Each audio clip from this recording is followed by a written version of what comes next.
Assalamualaikum warahmatullahi wabarakatuh. Alhamdulillah selesailah sudah program ziarah Mak Abah yang mana pada kali ini telah diadakan di Kampung Pengkalan Kubu, Kota Putera, Besut, Terengganu. Dan alhamdulillah kita telah berjaya membantu seramai 10 keluarga di Kampung Pengkalan Kubu, Kota Putera, Besut ini.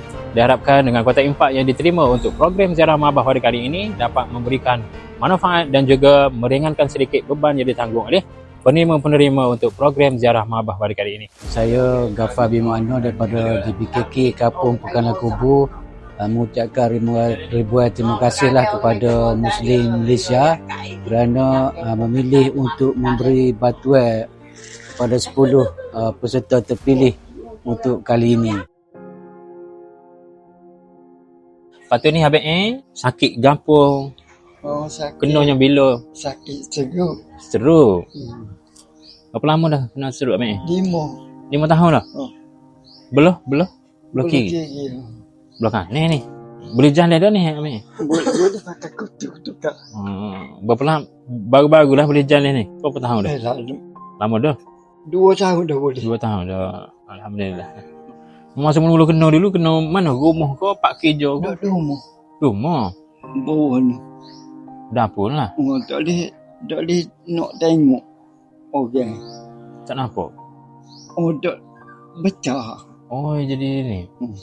Mata ni lah. Cik manis ada? Ada belakang. Ada belakang. Cuma hok teruk jatuh. Jatuh? Oh. Jatuh 30% aja jatuh. Boleh hak lah ni hak berfungsi hak ni.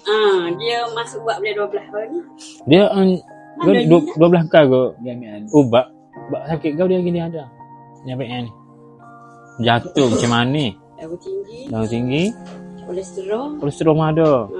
Jatuh tu ke dia kena kawal. Oh. Semua dia jadi sekok. Maknanya lah ni doktor bagi minum air banyak mana? Kalau kalau kira doktor semua makan 500 ml sehari semalam. Ada berapa je? 500 lah ya. Botol kecil lah, botol kecil. Kecil benar. Tinggi. Dah setengah tersedar. Ada sekali tu masuk bila sembak teguk di kat semasa tu serta-merta tepuk bawah tu dia rusuk tu buih air dia ada paparu. Bagak tu lah. Sebab paparu tak nak ngepel lah dah bila penuh dengan air tu.